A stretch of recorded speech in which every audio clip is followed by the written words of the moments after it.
রস দিয়ে পিঠা বানানো খুবই কষ্টের, তার প্রসেসিং করাটাই অনেক কষ্টের। আমার পুরো হাত ব্যথা হয়ে গিয়েছে তাল প্রসেসিং করতে গিয়ে। তালগুলো ছিলতেই তো অনেক কষ্ট হয়ে গেছে।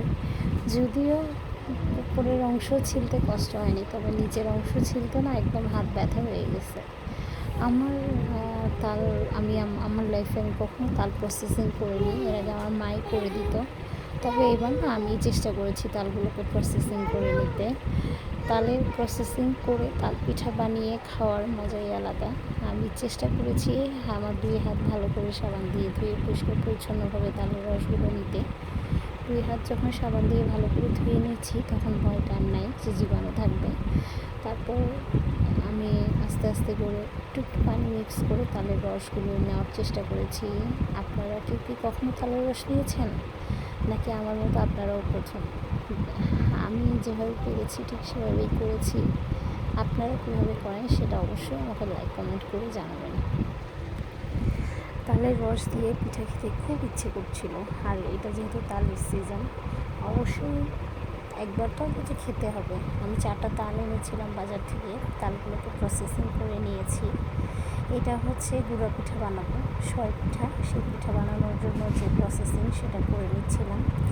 তালের রসের পিঠা, তারপর হচ্ছে গুঁড়ো পিঠা, সব কিছু বাসায় হোমমেড করে খাই আমি। না সিজনালি সব কিছু চেষ্টা করি হোমমেড করে খাওয়ার, আমার তো ভীষণই ভালো লাগে। আর এটা ছিল একটা আপুর স্বাদ দিব বেবি শাওয়ার, ওই জন্য করেছিলাম। এই যে দেখুন তালগুলোকে আমি কীভাবে প্রসেসিং করে নিচ্ছি।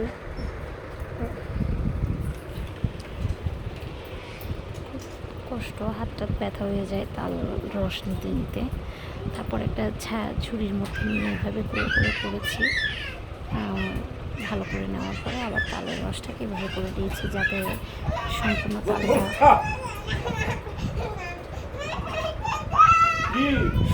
তালটা যাতে খুব ভালোভাবে রসটা দিতে পারে সেই জন্য এভাবে করেছিলাম। আপনারা কীভাবে তালের রস নিয়ে থাকেন অবশ্যই আমাকে জানাবেন। কতটা কষ্ট দেখেন তালের রস নেওয়া, একদম আমার দুইটা হাত ব্যথা হয়ে গেছে। শুধু কিছু খেতে হলে কিছু কষ্ট করতে হয়, এটা হচ্ছে সেটা।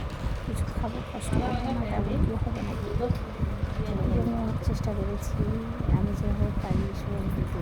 আপনারা কীভাবে নেন অবশ্যই জানাবেন। আর আমার মতো যারা নতুন আসছেন তারা তো আমার মতো আনারই, আমার মতো করে হয়তো আমার চেয়ে ভালো অনেকেই করতে পারে। চেষ্টা করেছি কাজটাকে সুন্দরভাবে করার। যে কোনো কাজ প্রথমবার করলে একটু এক্সপিরিয়েন্সের দিক থেকে একটু সমস্যা হতেই পারে, কিন্তু পরবর্তী করতে গেলে তখন আর সমস্যা হয় না। যেহেতু আমার তালের রস নেওয়ার কোনো এক্সপিরিয়েন্স ছিল না, খুবই কষ্ট হয়েছে। তারপরেও আমি চেষ্টা করেছি যেভাবে রস নিয়ে পিঠা তৈরি করে খাওয়া যায়। আর সবসময় সব তালটা পাওয়া যায় না, তালের রস রেডি করে নিয়ে পিঠা খেতে প্রচুর স্ট্রাগল করতে হয়। রসটাকে শুধু নিতেই কষ্ট না, রসটাকে অনেক সুন্দরভাবে জালও করতে হয়, তারপরে ঘন করে ঠান্ডা করে তারপর সেগুলো দিয়ে পিঠা বানিয়ে খেতে হয়।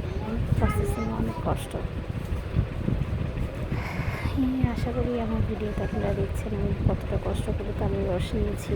আপনারা কীভাবে নিয়ে থাকেন অবশ্যই আমাকে সেটা জানাবেন। আমার আমার নিত্য নতুন সব ভিডিওগুলো পেতে অবশ্যই আমার ইউটিউব চ্যানেলটি লাইক অ্যান্ড সাবস্ক্রাইব করে দেবেন। আর তালের রস সহজে কীভাবে নেওয়া যায় কেউ যদি জেনে থাকেন অবশ্যই আমাকে সেটা জানাবে, যাতে পরবর্তীতে আমি সেভাবে করতে পারি, আমার কাজের কষ্টটা কমে যায়। এইভাবে নিতে গিয়ে আমার হাত এত ব্যথা হয়েছে যা বলার মতো না। তাই তালের রস কীভাবে নিলে আমার হাতের ব্যথা হবে না, খুব সুন্দরভাবে নিতে পারবো, সেইটা আমাকে অবশ্যই আপনারা যারা জানেন তালের রস নিয়ে থাকেন তারা অবশ্যই আমাকে জানাবেন। এই 4টা তাল থেকে একটুখানি রস হয়েছে। এবার এটাকে ভালো করে ছেঁকে নিয়ে জাল করতে হবে, তারপর দিয়ে পিঠা বানাবো।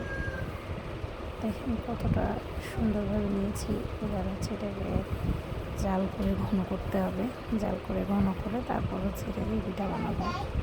ছাড়তে হবে, যদিও তেমন কিছুই নাই, তারপরে একটু চিকেন রাখবো। ওকে, সবাই ভালো থাকবেন।